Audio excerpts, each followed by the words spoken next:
Figured Andy'd be here. Evening, folks. Andy and Nicole. Dobie's here as well. Evening. Not seen you for ages. As you can see, I've recovered from my fall. Paranormal Chapel's in tonight, just for a general chitty chat, really. We don't have a specific topic, unless you've got one, Chapel, that you want to talk about. If anybody wants to pop up in the panel, they're totally welcome to. As I say, we don't have any specific. We've already interviewed Chapel, so we know all about him. But we think we know Chapel and the stuntman. You know, I mean, this is going to drag on. I bet this drags on for at least a week, probably a week. But you've already seen the footage, Chapel, so you know. Yeah. You don't need. And hi, Misty. Thanks for coming in, though. Hope you're well. So, we have been up to, Chapel? Anything exciting? No, not really. Just kind of, working and living and dealing with my cat. That's a big cat. Yeah. It's part Bombay. He weighs 17.5 pounds, and not an ounce of it is fat. Oof. I wouldn't want him sitting on me. He sleeps on my chest. How can you survive?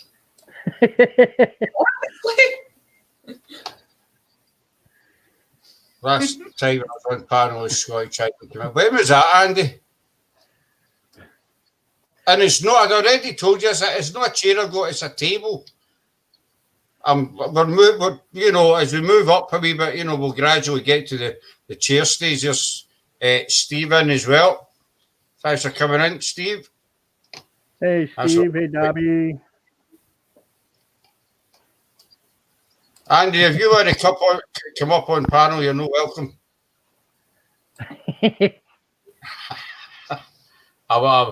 So you've not been out investigating or anything recently, Chapel? No, I haven't had the time. And the weather's changing here, so it's getting colder and darker well before I'm used to. I mean, I leave my house before the sun comes up, and I come home as the sun is already set. So that really kind of sucks. I used to do those with that, You do it'd be dark when you left, dark when you came back, and that was it basically. Yeah. What's your plans for Halloween? Usually, our church does a trunk or treat.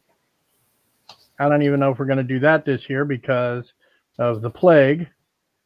I really don't have any. Well, we're the same. We're under lockdown here now, and it's meant to end the 25th, I think, 25th or 26th. But we've got a Halloween weekend planned. We're home to go out and to do an investigation on Friday. But we'll need to wait and see whether, what happens in the next week or so. It's the way it is, it's changing from day to day. And then we're doing the virtual Halloween party on the Saturday. And then Granny's on Sunday.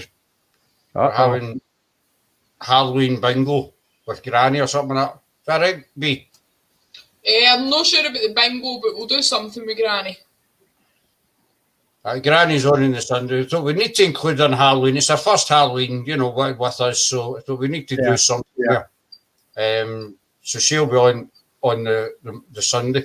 But it's just the way things are. You can't. I've spoken to quite a few teams over the past week or so, and a lot of them are having to cancel investigations because they can't get out anywhere. Basically, and we just don't know how long it's going to go on for. Is that Andy talking about food again?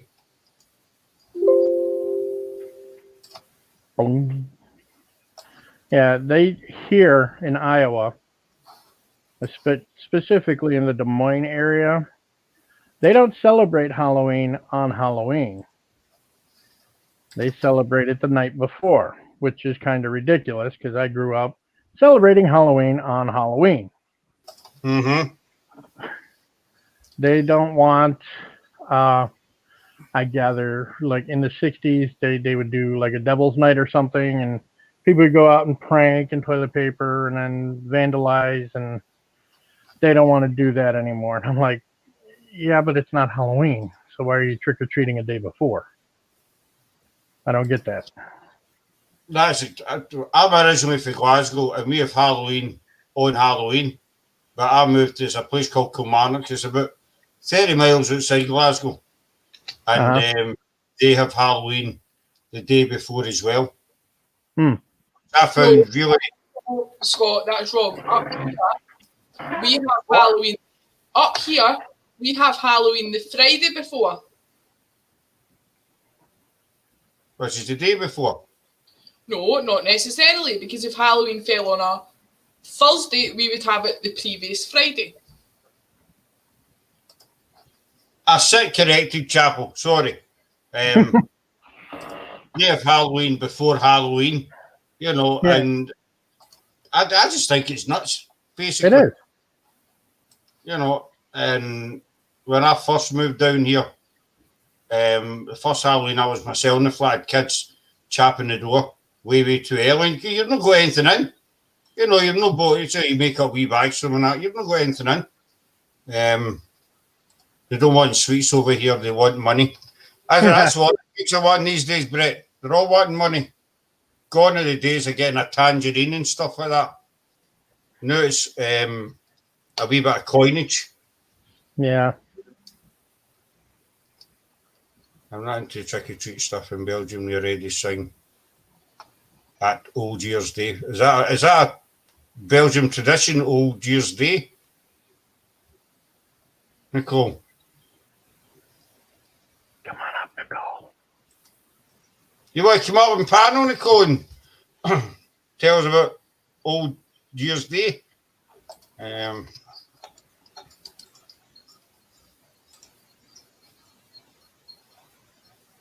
Here in Ireland, it's what's called Mischievous Night. The Mischievous Night the night before, and then Halloween celebrated on Halloween. It's weird that how, Halloween's the 31st of October, always has been since I was born. Yeah. You hear about all these different places that do, the ex-wives Adobe saying they have Mischievous Night the night before, and then Halloween. How they have different kind of traditions and what have you. That's the same up here, Dobie. They've cancelled trick-or-treating up here. Yep. So the kids will be. On December 31st, I urge everybody within the sound of my voice not to say Happy New Year, but say Jumanji, so we can get the hell out of this year and out of this game. Tired of it. Everything's getting canceled. There's Nicole, a question for you, Chapel. What do I know about Halloween? It's the third. It's the third and final harvest before fall, before winter. It's the time when the veil is thinnest between this world and the next. And it's a night to honor your ancestors, according to some traditions.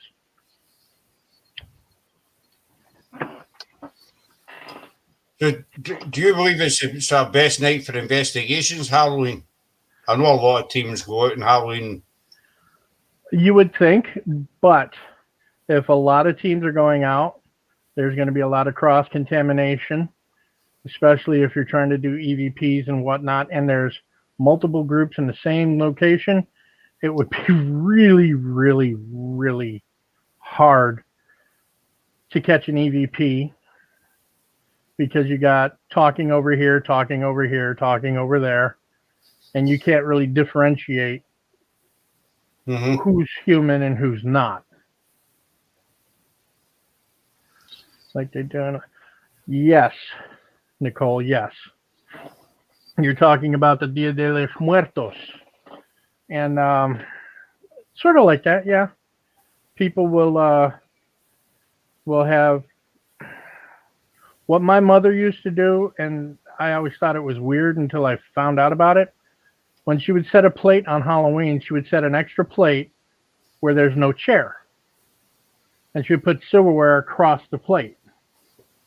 That was for whomever had passed that previous year, so they could come and enjoy dinner with us. I do that from time to time, yeah. Yeah, here in Ontario, I'm trying to stop Halloween for years. I feel this might be the one. Sorry to hear that, Freaky. I wonder why they're trying to stop Halloween. Because it's satanic and evil.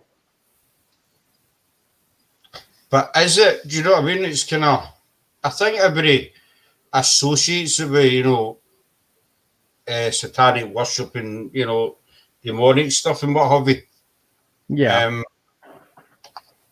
But And for the record, I do not agree with that it's satanic and evil. I'm just telling you what people have told me. And I'm like, are you people stupid? it's a night of the dead, and people visit the graveyards and celebrate with their dead loved ones. Yep. And in Mexico, they bring marigolds because that is supposed to be an offering to the other side. You can't move in Pendle Hill on Halloween because it's full of drunks. See, that's the downside. And there's a lot of people, especially young ones, just basically getting hammered and, getting out like Halloween and what have you. And to them, it's just a joke. And it kind of takes the fun away for people who are serious. Yeah. About going and celebrating it, maybe doing an investigation here and there. And you've got all these drunk idiots kicking about, basically. Yeah. It's weird the Greyfriars for Halloween. And Halloween for the pagan community is the highest of holy days. And that's when they do their celebrations, whatever path they follow. And then you get people that are out there that are being stupid, drunk, acting as if, it's the end of the world. Mm-hmm. Put blades and apples and pins and that's just. Oh, yeah. That's just totally sick, really. Or you get give kids drugs instead of see the drugs that look like have got wee smiley faces and stuff on them. Acids, yeah. Folk give them out on Halloween. Mm-mm. It's the people that get around robbing. Go ahead. It's these people who get around robbing young kids, Yeah. These wee guys, and but that's been going on for absolutely years. Hopefully we get a bunch of shooting stars who get through the torrid meteor stream again. Dad and writing about the stars. And did you come up and join us on the panel and tell us about the stars? Go to the northwest.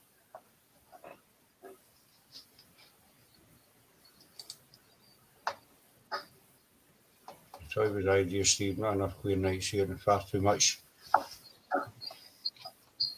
See, to me, Halloween's just always been go out trick or treating, getting loads of sweets. I've never really looked into. Obviously, for our Halloween weekend, we're going to. We'll get into it. And there's a man there. Is it a bird? Figure. No, it's Scott. This guy over here. Well, that one over there. Nicole, in answer to your question, I don't think there has been. I'm not sure. Although I can do some research into that. One of the things, that thing I put up about torrid meteor stream going through that for the second time of the year, yeah? That is believed to be where the image of the witch flying across the sky on a broomstick came from. Huh.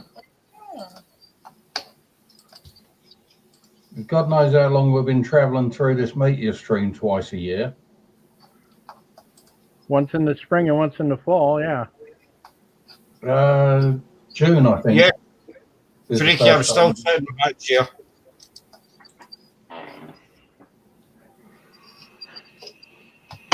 Sorry, what were you saying, Andy? I was answering Freaky there.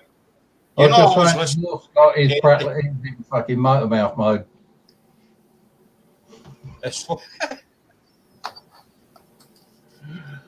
What do they say that in Scottish? Okay, the new. Because your English is crap. I They should say it hope in so. Scottish. So that's where the image of the witches on the broomsticks come from. Yeah. And the Greek word that we use for comets, cometa. Do you know what that means? Long Nope. hair. Oh, that Long cuts me hair. right. You think of the image of a meteor going across, or an asteroid going across the sky with a big tail. Thank you, Freaky, for saying I'm a brave man. I don't plan on laughing during this live, so I think I'll be quite safe. You know. Are you sure? Hey, Dobby, Yeah, I'll probably be. Beltane's my favorite.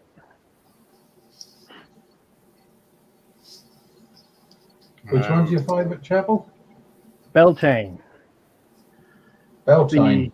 Yeah, it's the festival of, and I'm trying to word this nicely. Procreation. Hey, Chaos. Hey guys. Hey, Eddie. Orgy time. Beltane is orgy time. Yes. Yeah. Sounds like, if your luck's anything like mine, chapel, last weekend I organised a threesome. Had a couple of no-shows, but had a wonderful time.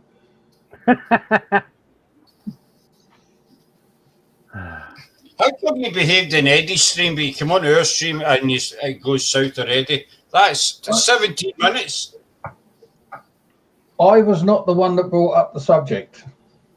Aye, okay then. And in Eddie's stream, I was too busy laughing. Hi Misty, Steve, Ron, Dobie, Andy. Oh fuck. You know what? Hi everybody. That's There's it too many right there. goddamn names. Just say, hi, everybody. So, Chaos, what's your take on Halloween? What do you think? What do you mean? What's my take? Well, you know, Freaky was saying they're trying to ban it, and I think it's Canada, they're trying to ban it and what have you. Well, I got to admit, Halloween is nothing like it was when we were kids. I mean, we used to go out trick-or-treating when it was dark, and you know, it made it kind of interesting. Nowadays, it's during the daylight. So why even wear costumes anymore? It's like, it's no fun. Mm-hmm. Now they want to make it so Halloween now falls on not a school night. God forbid if it's on a school night. How can you change the 31st to a fucking another day? I'm that perplexes me. Well, that's See, like there's most another one. Sorry. There's Eddie saying the same thing. I was saying, Eddie, I was saying to Chapel, that's what they do here. It's a few days before Halloween, the Friday before Halloween. Sarah corrected me. They go out trick or treating, and you know, to me, that's all wrong. Yeah. I mean, Halloween's always been October 31st. October 31st is the witching day.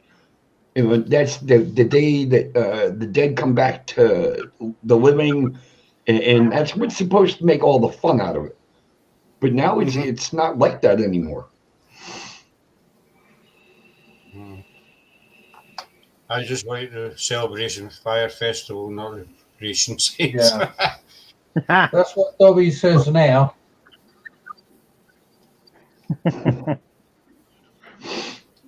Eddie, I like the new backdrop.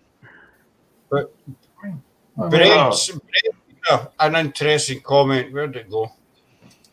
But most of the burnings over here were in Scotland. They were, Brett, for some reason, in Scotland they were burned at the stake, but down south they were hung. And to me, the purpose of burning at the stake was basically because they believed it purified them, purified their soul. It was supposed to release the demons back to hell. Yeah, so I don't know why England, had hanging. I dare say, I know during Tudor times they used to burn them heretics as well down south. I don't know why England kind of favoured the noose as opposed to the stake, because it was meant to be a kind of purification by fire or something they called it, wasn't it? We did try burning them at the stake once in England, but we had a little accident and you ended up with the Great Fire of London. No, that actually started, I might be wrong here, that actually started in a baker's. Yep. The Great Fire, that started off in a baker's shop. Yeah. And everything just kept on catching and catching. Yeah, no. It's a waste of good meat. In an emergency situation, you want to do it like like the Mexicans used to do when the Spaniards first got there. Big pit and a massive fire in it, and then just throw the victim onto the coals. And as they heat up, their own fat melts and they become fuel for their own fire. Mm-hmm. See what you think about it. Torture method. Hi FM, welcome. Torture methods, and I'm going to be doing a bit on that actually about torturing the death penalty in Britain, but I'm taking it back to like the Tudor times because they were really kind of barbaric. Some of the ways they used to torture and their executions as well.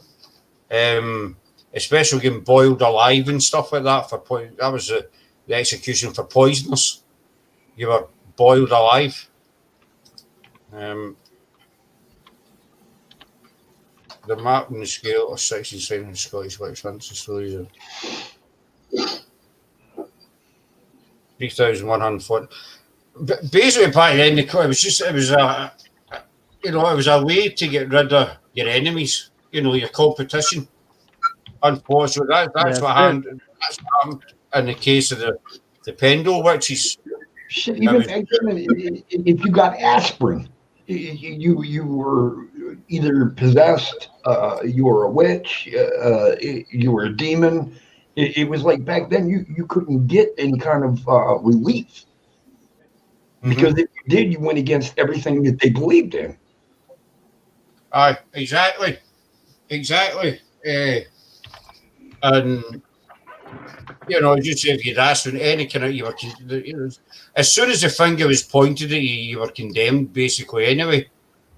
The two teenage girls that started acting up in church, and they kept pointing at the one woman saying it was her. She had cursed them, and the woman had nothing to do with witchcraft, nothing.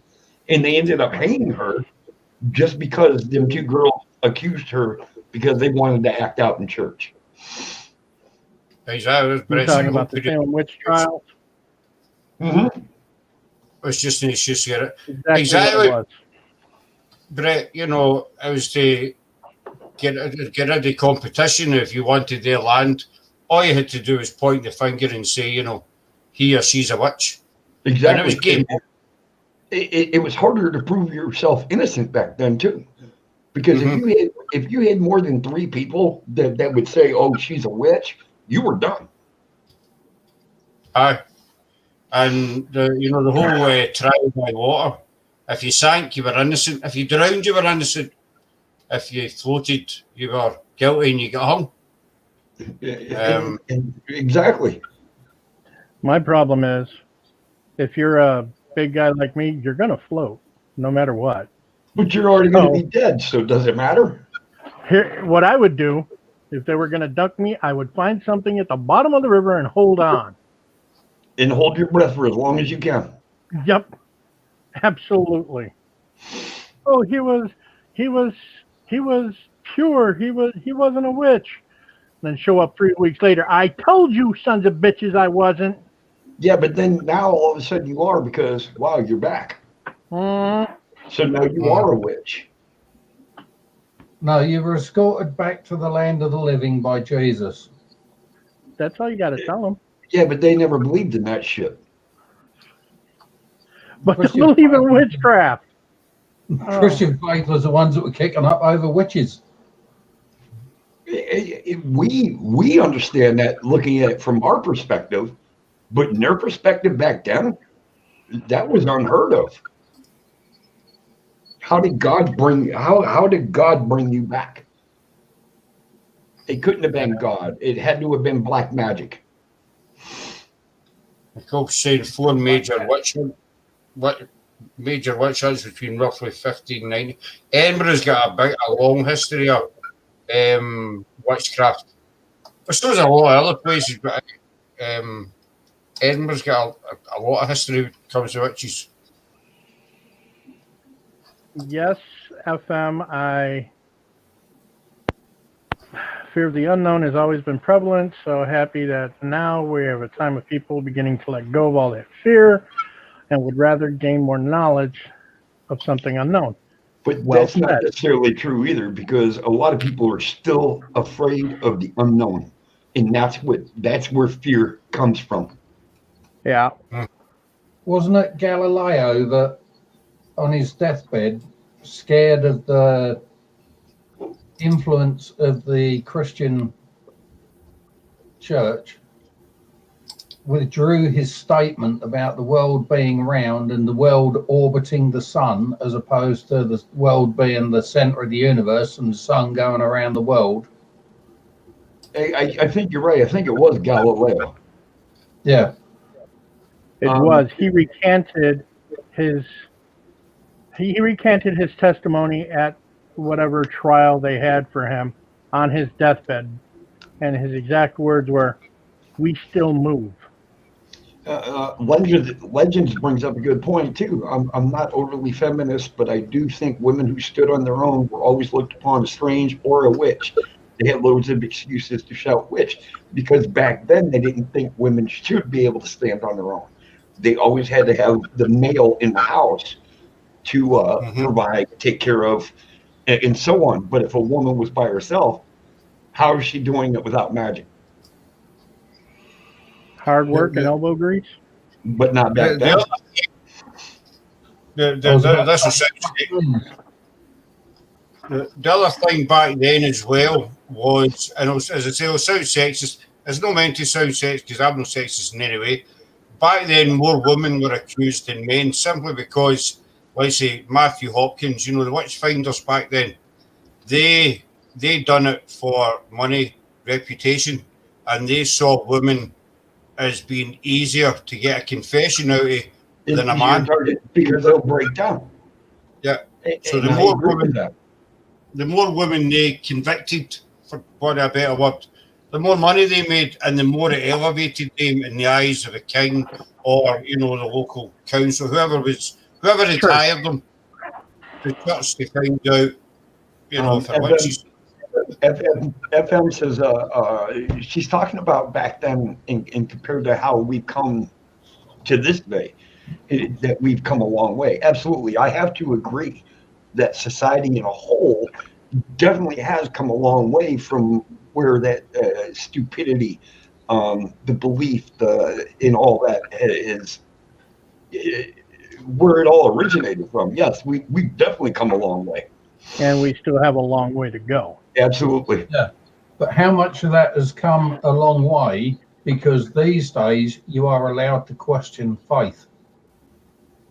And that's the biggest thing too, because now you can question it.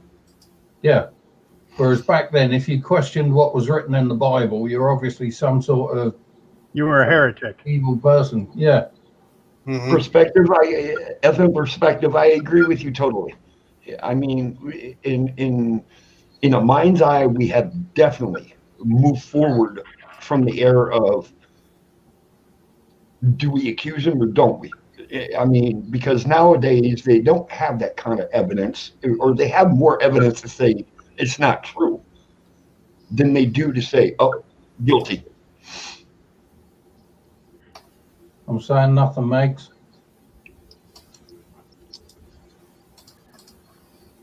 We can be witches with a B. No, well, I mean, the heretics were, I was going to say they were common back in Tudor times, but they've always been, especially during the reign of Henry VIII. A lot of heretics were burned at the stake, and simply because they disagreed with the Bible. They questioned it. Now, here's the question: though, is what do you believe in the Bible? I mean, you can only believe the Bible in what you believe, what you feel is true. Now, the Bible's been rewritten, 13 times? And it's been written by Shakespeare. That's why all the thee, thou, that shit fits in the Bible. Don't get me wrong, I believe in Christ. I'm not a Bible thumper. I never push religion on anybody. But what part in the Bible can you, by certainly through your heart, say that was said? Nobody can. Jesus wept. Nobody was there to witness it. None of us. So how do we know it's all true? The Bible is a collection of books, which is missing 13 books. I was getting to that. Oh, I'm sorry. That was collected during the Nicene Creed, where this group of very religious lawyers decided what was going to be in the Bible, leaving out the 13 Gospels that Chaos just brought up. I myself, I want to read the Gospel of St. Thomas because it deals with, in the Bible, you've got Jesus born, his three years of his ministry, and then he dies. Where are the other 30 years? And that's where them stories have disappeared. Exactly. That Gospel of Thomas, is that the one that makes its appearance in Stigmata? I believe. Split a piece of wood, you will find me. Turn a rock, and I am there. Yes. And hey, FM, you're making a lot of good points. Well, why don't you come up? FM is nailing it. I mean, she's all on it. And I organized religion is like let's say a fucking sports team, because you all have to be on the same team to believe in it. And I get that. Now, I'm what they call a born again Baptist, and my belief in my thoughts on the Bible doesn't necessarily meet the eyes or the beliefs of somebody else, and that's fine. Everybody believes in their higher God or their higher spirits, and I'm all good with that. But if I don't flaunt my beliefs on you, please don't do it to me. Exactly. And as a minister, I choose not to proselytize, not to shove my belief down anybody's throat. Exactly. If you're interested, we can have a conversation. And we're going to have disagreements. Exactly. And I'm fine with that. Because the way I believe is not the way other people believe. And I get that. My truth is not the truth. And my truth is not by word of ear. Exactly. Or word of mouth. It's not. I didn't live it. I wasn't there. I can't say it actually happened. But if you believe it did, that's great. That's fantastic. But can you show me concrete evidence that it actually happened? No, they did not find Magdalene's gospel. They thought they did, but it was not Magdalene's that they found. And they think Magdalene is the one that gave birth to Jesus Christ. Yeah, I believe there's a God. I believe Jesus existed, in some form. You know, I'm not saying he didn't exist, but and nobody, but everybody wants to say he was the Messiah. Well, this is what I mean. That's what I'm talking about. I believe Jesus existed, but whether or not he was the Messiah, the Son of, but back then, what I've read back then, everybody was called, the Son of God, God's children, and what have you. And so he was called the Son of God, and so I believe Jesus existed, was crucified on the cross, what have you. Parts of the Bible. I've actually watched some documentaries, and they're taking parts of the parting of the Red Sea. They actually showed how that I thought happened. Moses is the one that parted the Red Sea, not There was Jesus. a group of 3 or 4 scientists. Now I don't know all the details because I'm not an expert, but I remember watching the documentary, and it was a strait of the water that at a certain time of year it turned into a causeway kind of thing, and he says this is what happened. The causeway appeared, and they walked across the causeway. Whether that's true or not, I don't know. So, as for the Bible, I'm not putting it down. I'm not saying. I think one of the quotes in the Bible that really stumped me, and yes, I've read the Bible. I used to help teach Sunday school and all this and that. But there's a quote in there when Jesus says, "So I've seen the world through my Father's eyes." So to me, Jesus Christ and God was the same person, because how can you see the world through your Father's eyes and without you being him? Does that make sense? But that's just my belief. I watched a documentary once about the resurrection, and what they says was that when they took Jesus down from the cross, he wasn't actually dead. He was in some kind of form. He was unconscious, basically. He was in a coma. And then he awoke from the coma. But obviously back then. But how did they remove that boulder from in front of his tomb?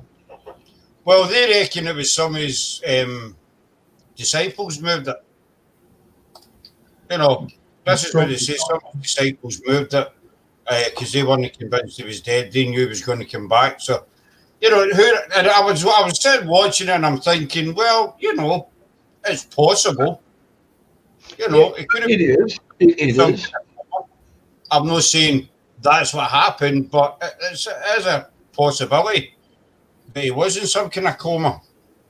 I wonder how much of that is just lost in translation, and what isn't lost in translation, what has been reworded as it's been taken from ancient Jewish through Greek, Roman, Latin, English.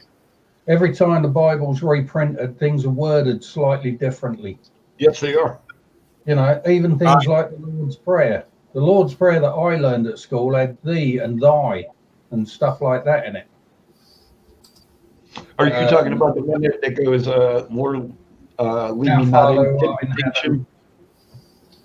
Our Father who art in heaven, hallowed be thy name. Thy kingdom come, thy will be done on earth as it is in heaven. Give us our daily bread, and forgive us our or our debtors. It's forgive us our trespasses is the older version. But what was it? It's from King James, yes. Forgive us our debtors as we forgive them. We are all splinters from what some call God, but I refer to as the source. We are source here having experiences. We are so caught up in honoring something outside of us and not what is within. Very, very true. Wow. Perspective. That was wow. That might go back to St. Thomas. The house of God is within you, not within walls of stone. I'm sorry, Nicole. That your country or whatever, for whatever reason, because you're divorced, you can't go into church. That is so wrong. Anybody's welcome into the house of God, but you don't have to go to a church to be in the house of God. Anywhere you sit, close your eyes, and talk to that man is a church. Growing up, you can only worship church, but you can for those who truly believe, you can worship God anywhere, you can pray anywhere, you can pray walking along the street, but it used to be the belief was that you could only pray in church, and that was it. Anything outside the church wasn't heard. Yeah. Steve just made a really good point too. He says, "FM, we are something the human mind cannot explain. Religion comforts people because it's human nature for need and understanding." And he forgot one thing after that: nurturing and controlling. Nurturing. Yeah, Steve. No, Steve. I don't know. He bounces back and forth, I think. Yeah. Nicole, going back to what you said, I was raised Roman Catholic, although I was never confirmed nor baptized in the Catholic Church. Both of my brothers were. This becomes important later on. One day we're in church, and it's Easter Sunday because my mom only went 3 days a year. And they go up for communion. And, I'm going with my family. Priest looked at me and says, "Have you been baptized?" I said, "No, sir." He goes, "Well, I can't give you this." That's and he made me go sit down. Yeah. From that day on, the Roman Catholic belief system has been closed to me. I am Christian. I am non-denominational, so Baptist, Protestant, You have speaking faith. in tongues, all of that, that's fine. I'm cool with everything. And the church I go to now is really kind of cool. But the first time I was there, and they're passing around the tray for communion, I look at my wife, like, "Can I?" Tithing? No, communion. They come with Passover. little trays with the bread and the wine and juice. Oh, okay. Well, see, we always had to go down to the front of the church to do diet. that. Yeah. So I look at my wife and say, "Can I take communion?" She said, "Oh, yeah." I look at the person handing it to me. He goes, "Yeah, you can absolutely take communion." I'm like, "All right, cool." That right there told me this is the church for me. This is where I can go to learn more about the Christian faith as opposed to Catholic dogma. I guess the biggest thing that I have troubles with is if we all believe in the same God, why is there so many damn different religions? If it all comes down to the final word that God is God, why do we have to believe so many different ways? Either the man existed and created earth, heaven, and hell, or he didn't. And apparently he did because we're here alive. So I'm sorry. Sorry. Yeah, I know. I just read that too. And to me, God never turns his back on anybody. My belief. Mm-hmm. Suffer the little children to come unto me. That's right in the damn Bible. I lost. That was an oxymoron. Am I wrong in thinking it was Jesus in the Bible who said that basically it's only adults who should be baptized or christened, whatever you want to call it, because they have the mental capability to make that life choice? I'm scared. What the fuck does that mean, FM? Basically carried until they hit adulthood, whereby they can then make that choice for themselves. As opposed to babies being presented to either have their foreskin lopped off, head dunked under the fucking water in the baptismal font, or whatever. And I agree with you, Andy. I mean, how does this living human being have their own choice? They don't. They're being forced into a religion, a society, a way of life that they have no say in it.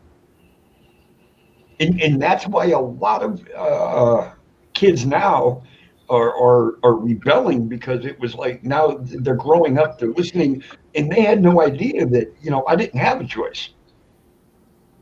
Right. A lot of Previously said that it should be adult people that come to be baptized or christened, whatever you want to call it. So when my first kid was born, we went to have him christened, and we were told, no, you can't do it, but you need to come to 6 classes, 6 weeks in a row. What? And lives. And I says, wait a minute.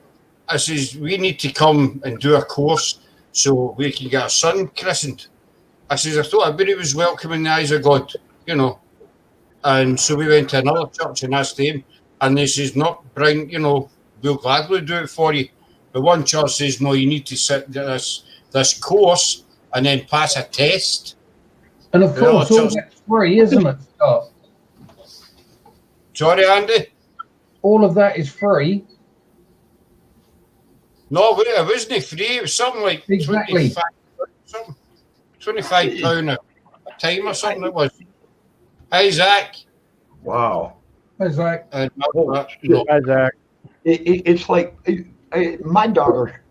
My daughter died at 6 months old. She died of SIDS, sudden infant death, and that's been 29 years ago now. And everybody's like, I'm sorry, and it's like, no. I said, don't apologize. I said, because it states just is what's wrote in the Bible. She died as pure as the driven snow. She will never know anger, hurt, pain, being used. She will never know any of that. And thank God that he took her so she doesn't experience that. Mm-hmm. But it's just, when they says you need to pay, I'm sure it was £25. Whereas back then, it was a wee bit of money, but I'm getting back to 1987. Plus the fee to get them christened or baptized, whichever it was. And I just totally disagree. Go ahead, Scott. FM, I agree with you, but you can't just keep upgrading a book that there is no objective to it, where it conflicts with so many people on so many different levels. So no matter how much you update it, it's going to continue happening.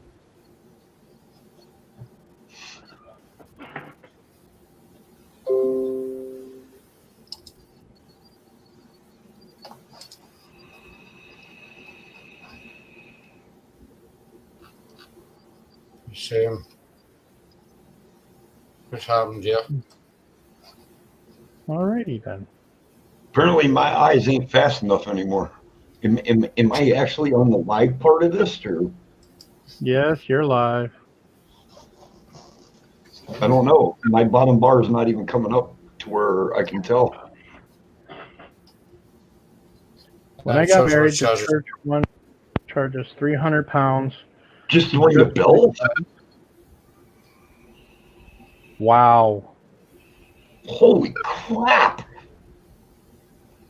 I've officiated some weddings here, and people are like, well, how much do you charge? I said, whatever, donation. I don't charge anything. Yeah. You feel like I'm doing a good job, give me a donation, we're good. And that's what happened with me when I got married. Actually, the priest that married me was the same priest that friggin' baptized me. And it was just all a donation thing. Even the organist that played, it was all donation. You didn't have to pay anything. Yeah, the Church of England really knows how to charge for their services. Now, in our main local church, they got this wonderful marble font that they use for christening babies. I remember when my granddaughter got christened, the ex-wife dragged me out to the church because they were going to dunk her head in a stainless steel bowl rather than put water in the marble font. And for 150 quid to get her christened, I thought that was bang out of order. Now, see, when I got baptized, born again Baptist, they actually took us down to a creek, a stream, not a creek. I should say a stream because the stream's a little deeper. But apparently it had something to do with the travels of Christ or something. And we actually got baptized in the creek. It wasn't just your head that went in; your whole friggin' body went down. Have you heard that Kevin Bloody Wilson's version of him and his mate Nigel, the Aborigine, when they go off to Sydney or somewhere and get pissed up, wake up on the riverbank the next morning and they got like a hangover from hell, but they can smell this barbecue going on. And they go down there and there's like this fire and brimstone preacher from the States, according to him, and he's there baptizing people in the river. And Nigel says, how do I get into some of that food? He said, just join that line over there and just keep following them.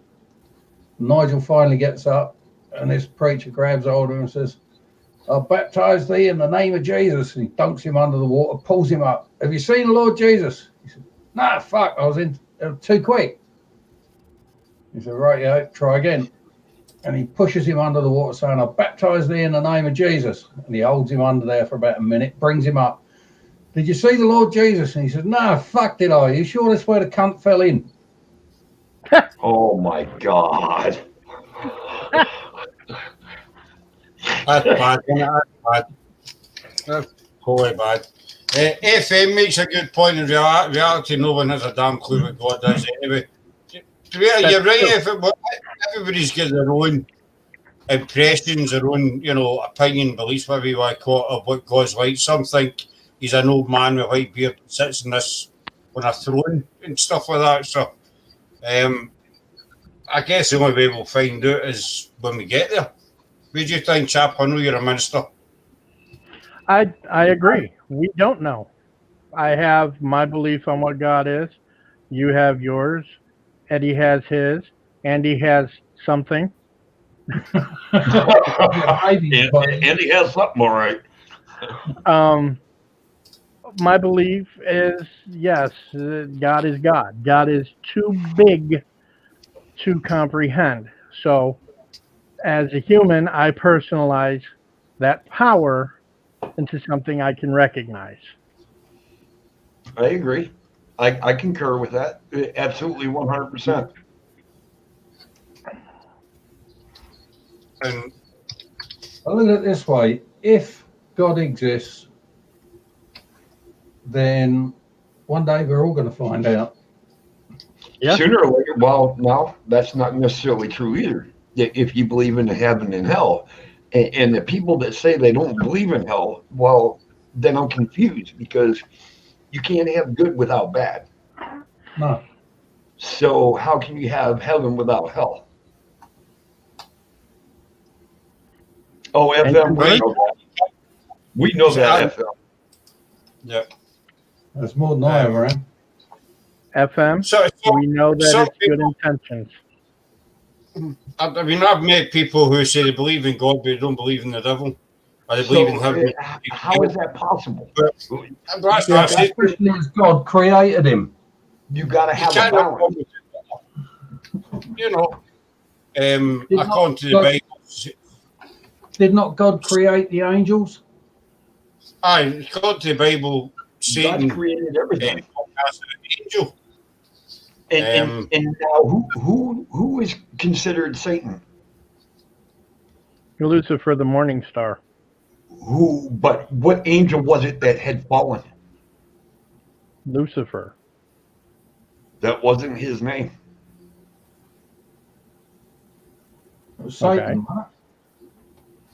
Remember the one that tried to rebel against God? Apparently, according to the Bible, got sent to hell. He became the god of hell. There was two of them. No, there's only one. In that film Dogma. Oh my God, get off Dogma. I like the movie.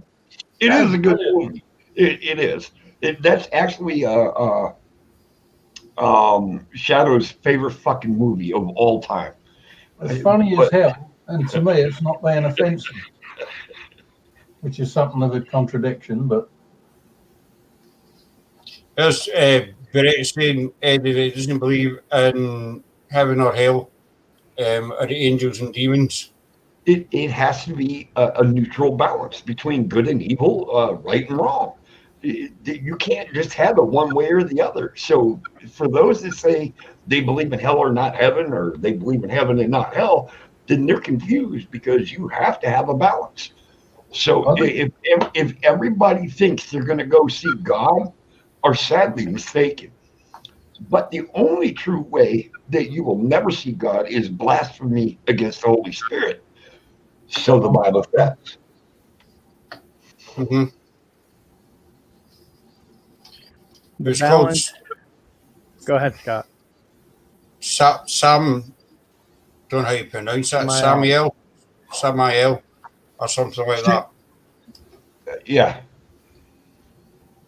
And then became known as Lucifer. I think he must. I think it's supposed to be Samuel. But in Steve's mind, he's called so much. FM, you have a wonderful night, man. thank you, FM. Thanks, FM. You take care. FM. Thanks for stopping in. It was a brilliant Black Sabbath album. I like I've Black never Sabbath. seen it. I'll need to watch it. It's a good movie. I've never seen it. You've never Pretty seen much sums Dogma? up my belief. Scott Never seen it. genuinely is funny as fuck. It really is. I can't believe I'm you've not- never seen Dogma. Who's in it? I've heard it. I've heard of it, but I've never actually seen it. I got to keep it Bloke down. that played in oh fuck. I got to keep it down because if Shadows knows that you've never seen Dogma, she is going to come in here and dog your ass. In the movie is Kevin Smith, Jason Mewes, Alan Rickman, George Carlin. Am I forgetting people? Ben Affleck and Matt Damon. Bourne films. Chris Rock. Oh, there's also the fella that was in Pearl Harbor. You're so goddamn lucky she went to Ben have a Affleck. cigarette. Ben Affleck, that's it. Yeah. Alanis Uh, Morissette. Alanis Morissette plays God. That's Yeah. really cool. Sarah, There's how the hell must- are you catching these people that fast? What the fuck? What's that do? Yes, Mr. Cat has never seen it either. Thank you, Mr. Cat. You know, the panel think I'm a bit of a for not seeing it. Mr. Cat, a Brett as well. God. You all need to catch up with the time and watch Dogma. Here's the funny bit. Another one. He's heard of it, same as myself, but never seen it. Here's the funny Any bit. more? Yes, Jay and Silent Bob. Yes, Mags. Here's the funny bit. Kevin Smith, who plays Silent Bob, and was the writer, director, producer, is a diehard Catholic. But Okay. didn't he speak in that movie too? Yeah, he speaks. Silent Bob usually has one or two lines in every Yep. movie. Okay. There was a group of Catholics boycotting the opening night of Dogma, and Kevin Smith blended in with the crowd.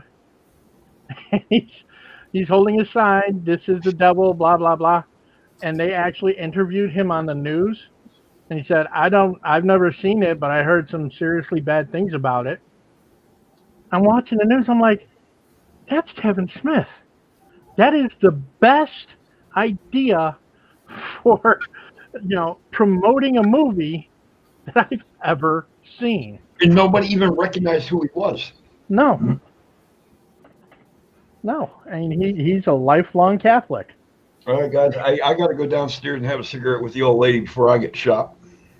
All right. You let her hear you calling her old, and you will get shot. Her birthday is tomorrow. Are you sure? I fucking hope I'm sure.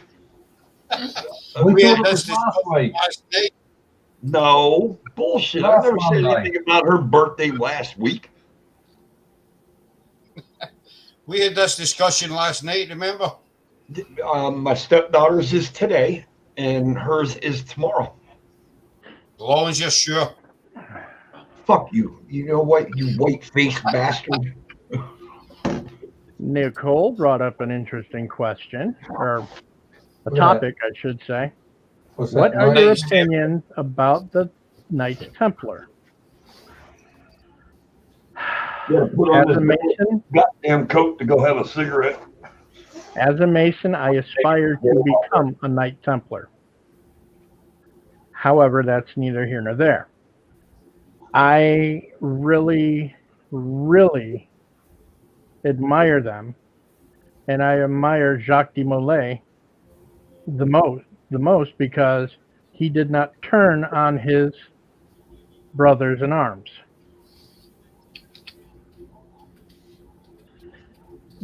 You become a 32nd Scottish Rite Mason, you become a Knights Templar, a Temple Knight. How? It's not a subject I know much about, to be honest, as a Knights Templar. Surely it's royalty that knights someone. Say What? that again? No, surely it is royalty who knights someone and takes them from being Joe Bloggs into Sir Joe Bloggs. Aye, but the Queen Only does over there. something. Only over there. Yeah, but when the Knights Templars were about, there were kings and queens everywhere. Well, yeah. When they started in the 1300s, 1100s, yes.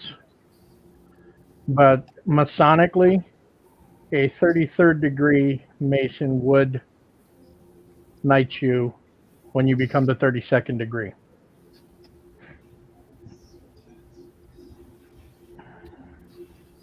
Have you seen With the your time?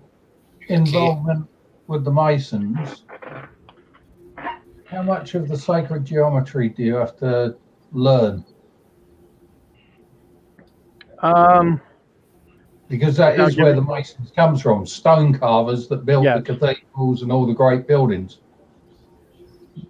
What most people call Masons are speculative Masons, so the sacred geometry is within, much like the Gospel of St. Thomas. You work on the temple as opposed to building a building. So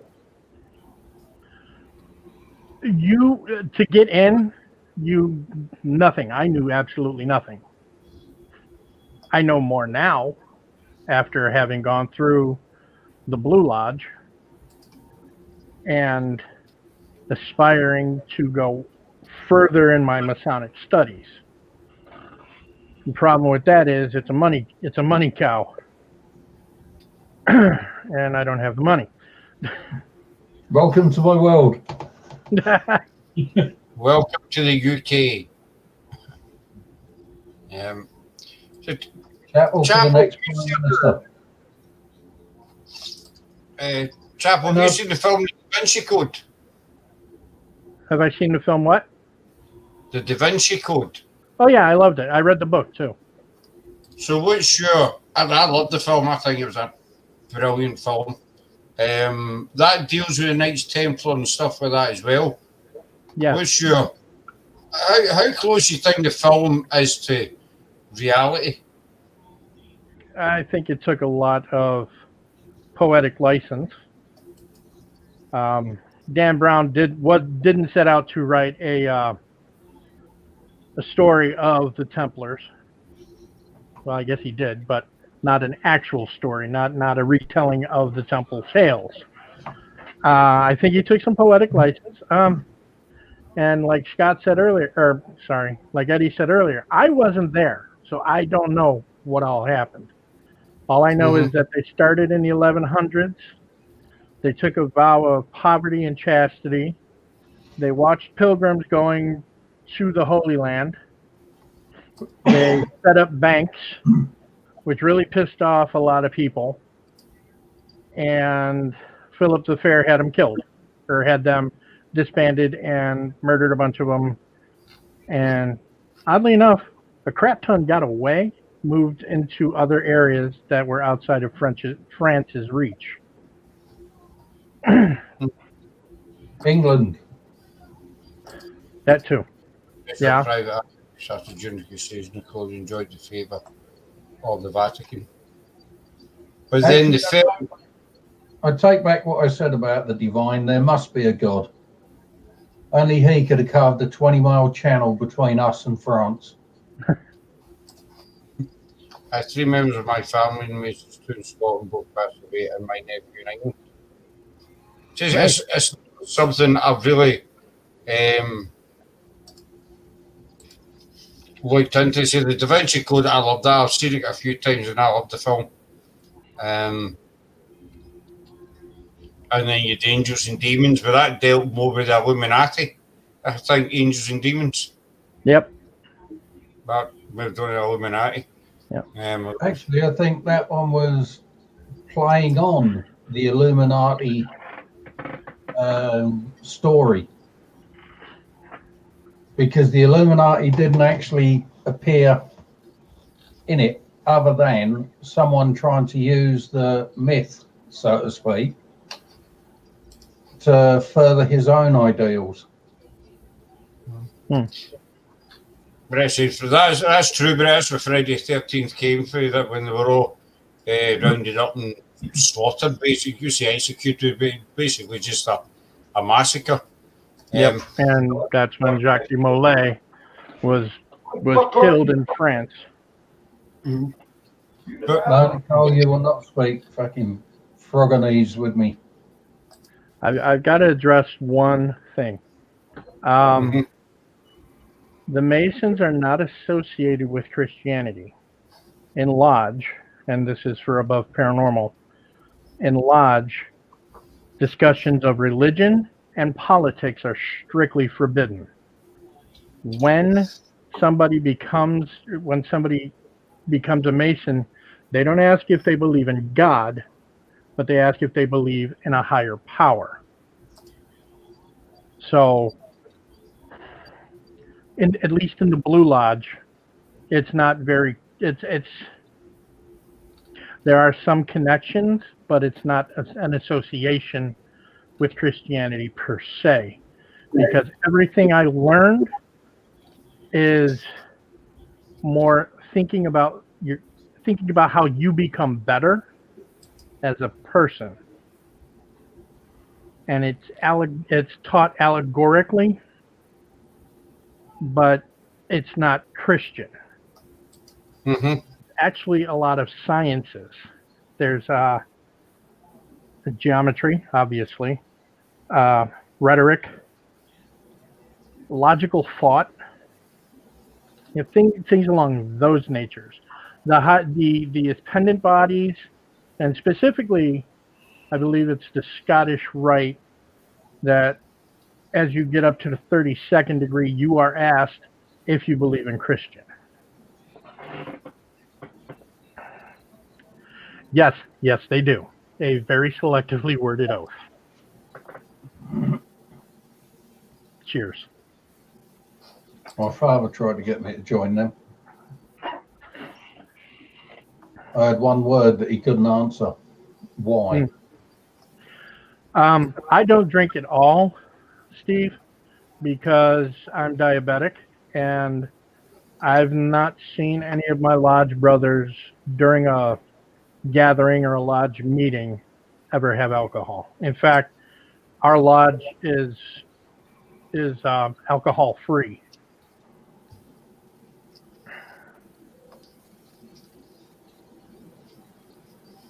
if I'm a woman Mason, I think of it as a power. The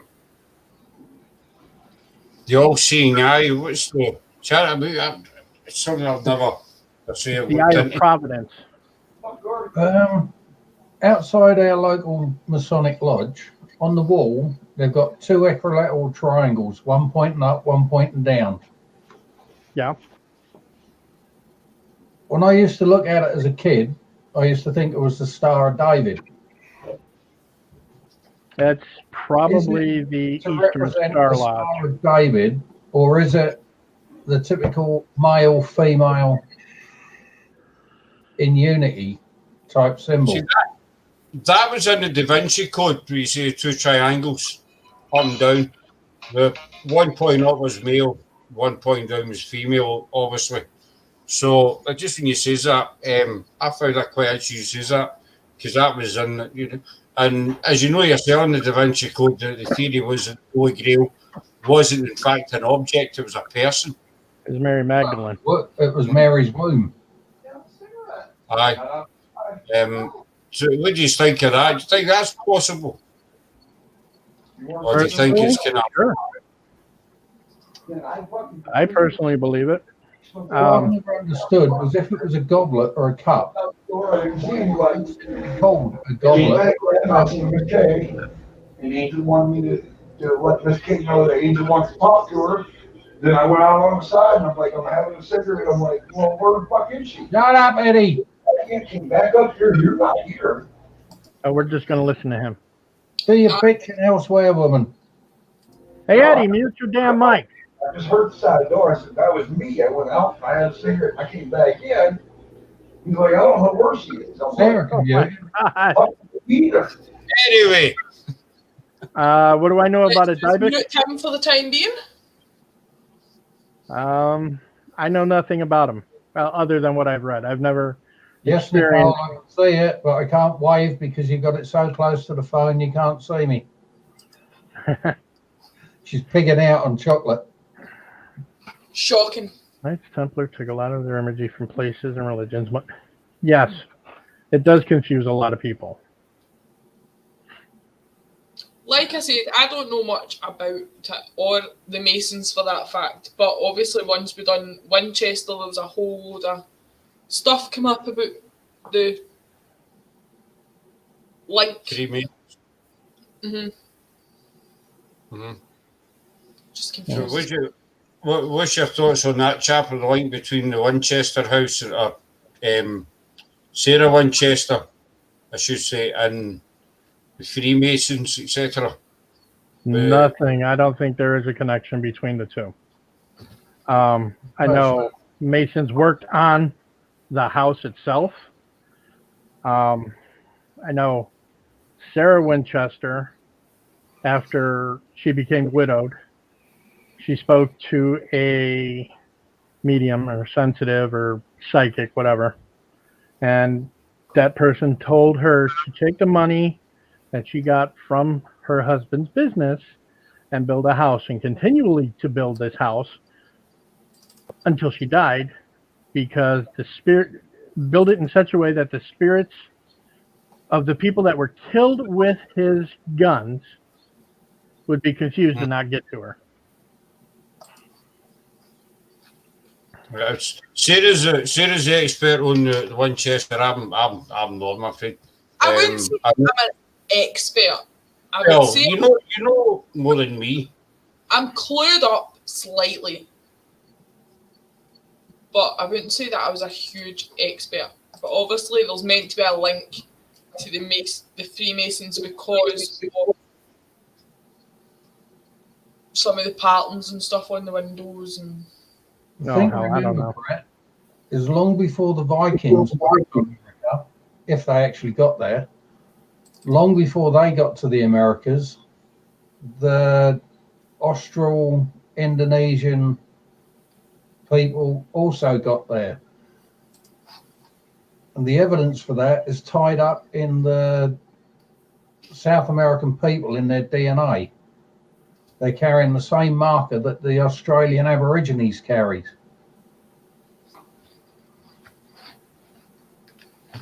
And as far as the Vikings being here before the Pilgrims, that is true, because Eric the Red made his way from Scandinavia to Greenland and then on to Newfoundland, or however they say it up there. I don't know. I'm not Canadian.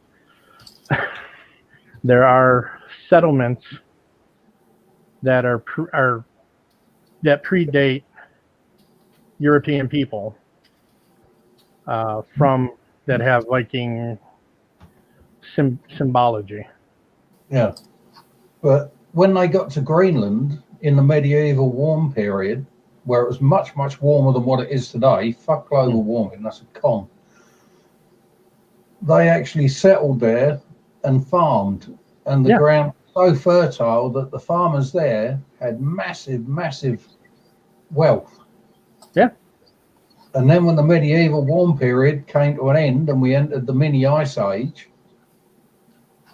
it just all froze over, and those who didn't leave early just died there because there was no way for them to get away. Mm-hmm.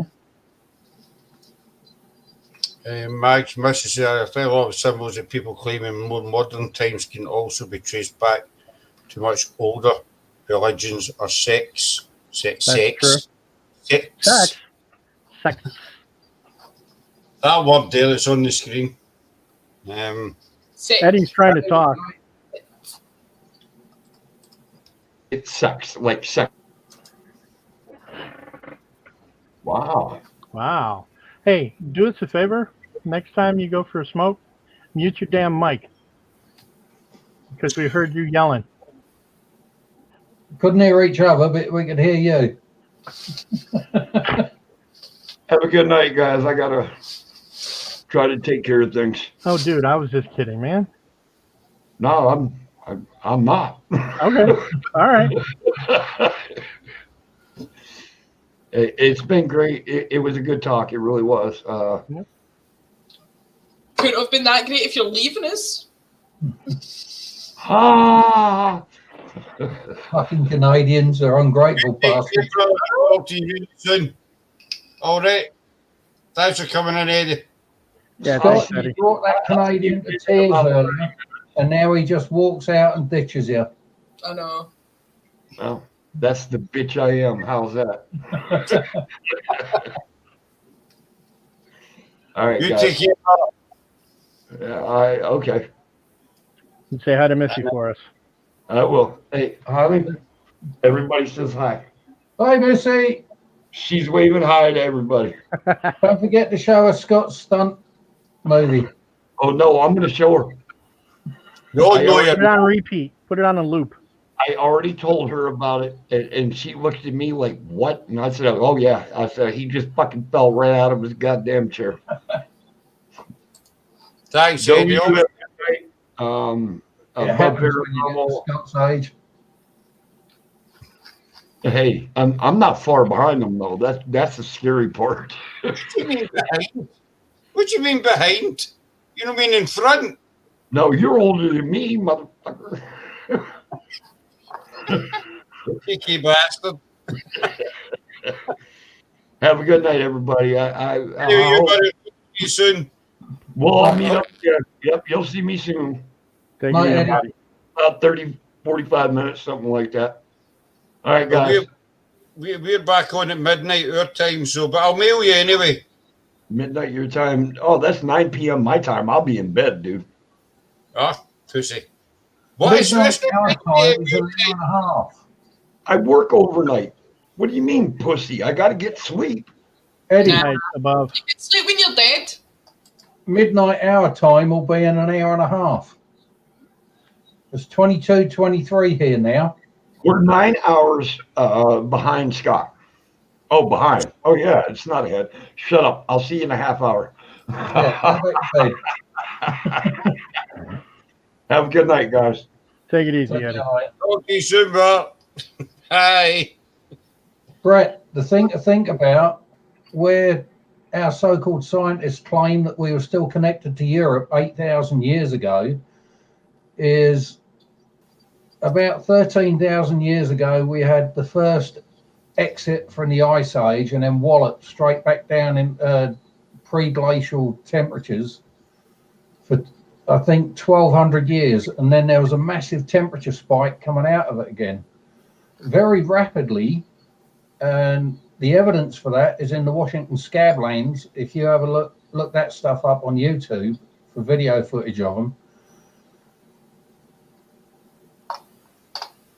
that would have been meltwater pulse 1b 11,600 years ago, and pretty much at that point our sea levels rose by nearly 400 feet compared to 2,000 years beforehand. Now, we may have been close to Europe, and yes, there was a cliff slide or landslide, whatever you want to call it, in Norway that sent a flood over to Britain. But if Doggerland and all that was still open countryside at the time, how the hell did the tsunami reach so far inland by today's standards? You go up to the Yorkshire area, you can see on Google Earth where that flood reached into from the tsunami caused by the landslide in Norway. But for Doggerland to have been uncovered at the time, it would have had to travel nearly 100 miles before it even reached the present day coast, let alone managed to stretch so far inland from that position. They're the bits that don't make sense.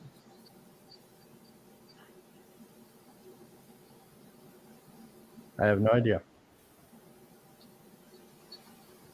Doggerland's that bit in the middle of the North Sea that was once good hunting ground.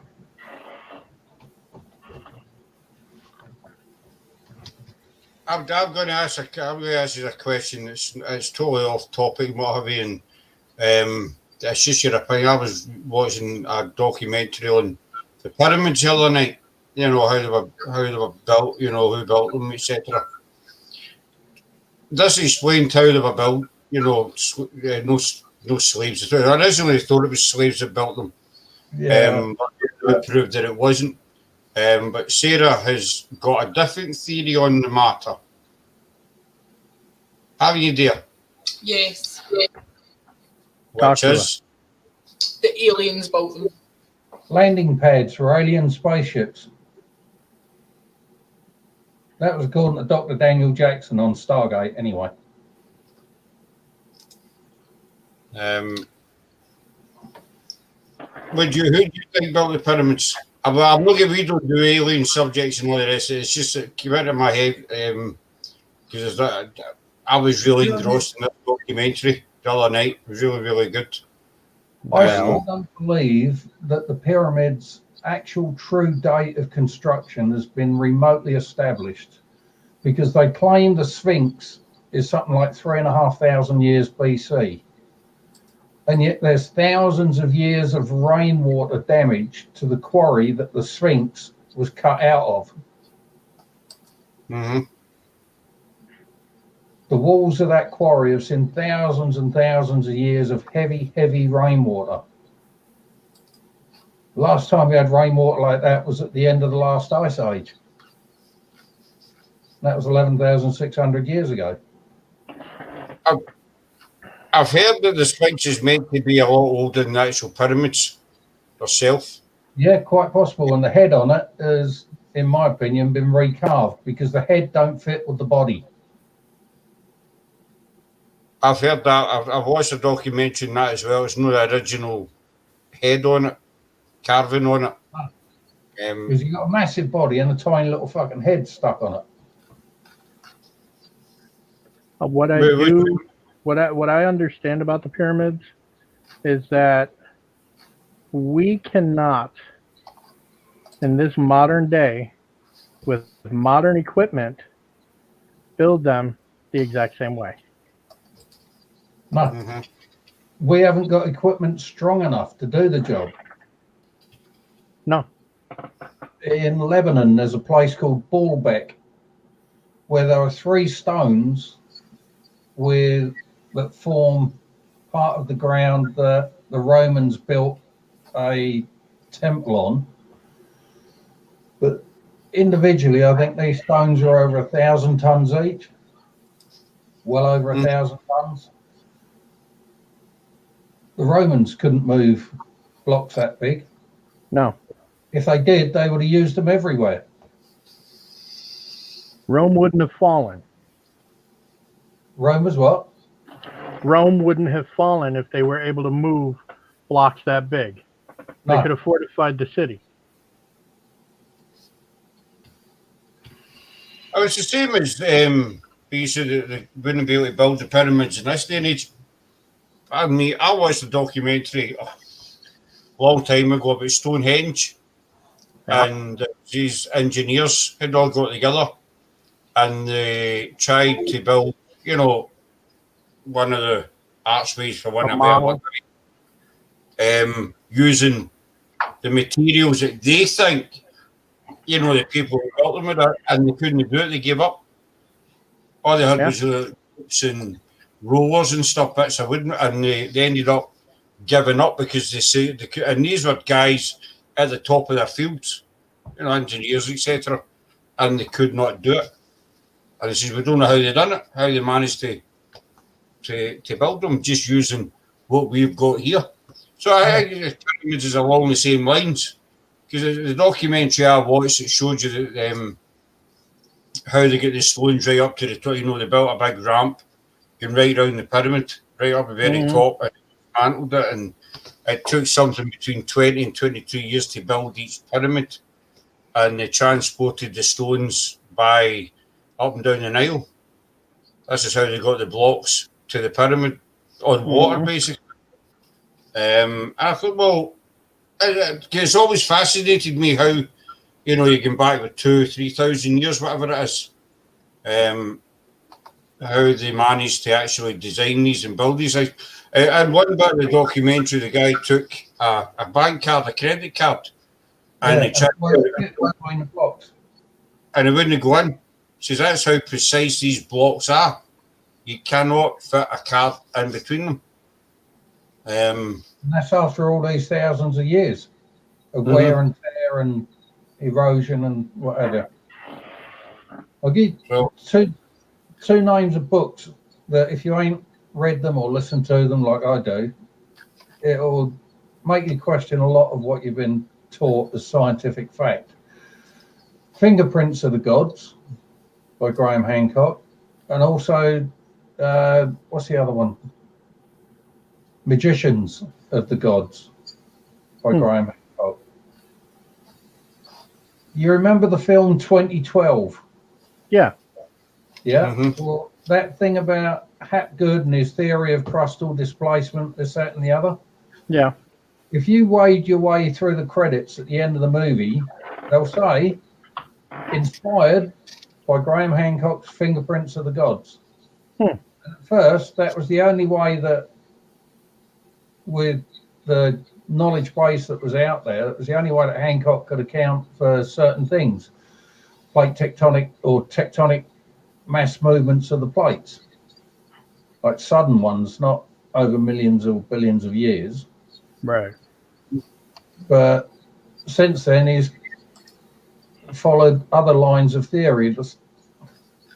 Where Chicago is today, there was once 2 miles of ice there. Yes. Yeah? 2 miles thick of ice, and it covered the entire width of the United States. And yet Siberia and Beringia, I think it is, that's currently underwater between Alaska and Siberia, where the Clovis theory of man only coming across from Siberia and into North America that way. You're talking about the land bridge. Yeah, the land bridge. Okay. During the Ice Age, when most of America was under about 2 miles or more of ice, that bit of ground up there that freezes solid almost the whole year round at the moment was free of ice. And they've discovered mammoths and other animals in the defrosting peat bogs, for want of better words, of Siberia. There was one where it appears to be sat back on its arse, and all the flesh and even the stomach contents of what it had just eaten I'm not being funny. Have you ever put a joint of meat in the freezer? Yeah. That takes like 2 days to freeze solid, yeah? 48 hours solid freezing. Now, in 48 hours, what any animal's eaten has not only been digested, it's probably been shit out as well. Right. But there were still flowers that were identifiable in this mammoth's stomach. Now, how cold and how quickly does it have to get that cold to freeze a mammoth before its stomach and the stomach acid? Because even if you die, your stomach acids will still be acids, Mm-hmm. and they'll try and digest the food. How quickly have you got to freeze something of that phenomenal size that stood 11 foot at the fucking shoulder? How quickly and how low has that temperature got to drop to do it? To freeze it. Yeah. And there's that one I said about that looks as though it's just sat back on its arse. Its 4 legs were just snapped by whatever hit it in the way of a wind or whatever. It snapped the thighs on a mammoth's leg. And you're talking about bones that are that fat. Yeah. Flash frozen, exactly. Yes, I agree. Flash frozen, but how? I mean, Yeah, that's the point. How is that possible? How does the temperature drop that quickly that a perfectly happy living animal of any type can suddenly be frozen quick enough to stop its stomach being able to digest food still? What kind of temperature does it need to? Well, I mean, you've got that film. What's that film? 2012. You know, everything gets 2012. At the end of the world, basically, the storms the and helicopters where they go in there and no, that was oh fuck me, the one with Kevin Costner. What, they rescue the royal family or something, and they just freeze. Yeah, that was the one with. Was it Kevin Costner that was in that one? No, Dennis Quaid. Day After Tomorrow. That film was called The Day After Tomorrow. Yeah. What's 12 then? Oh, I know what that one is. Day After Tomorrow. That's the one I meant. There's flash freezing in that. Exactly, Guy. Yeah. And thank you, Misty. That's a very polite way of saying, shut the fuck up, Andy, you're boring. You're never boring, Andy. You're always full of interesting facts that people want to sit and listen to. Do you know what I mean? Always full of interesting facts.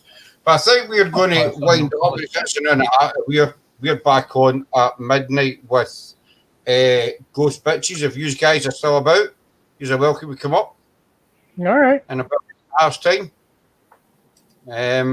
Everybody in the chat as well. We'll be back in an hour and 30 minutes.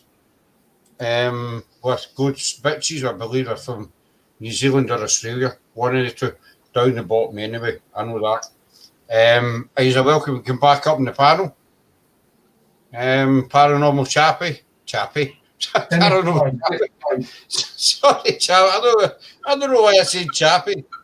Whatever. Paranormal Chapel. Andy, I suppose you as well. Maybe. You know. But thanks very much for coming in. We hope you're all well. So we're back in a half. Thanks for having us, Scott. Thanks, Sarah. You're very welcome. I'll drop you the link anyway, buddy. If you're welcome in. And we'll see you all very soon. Andy, fuck off. Chapel, thanks very much for coming in. You got it. Take it easy, guys. Take care, everybody. Thank you. Bye. Bye. Ciao. Bye.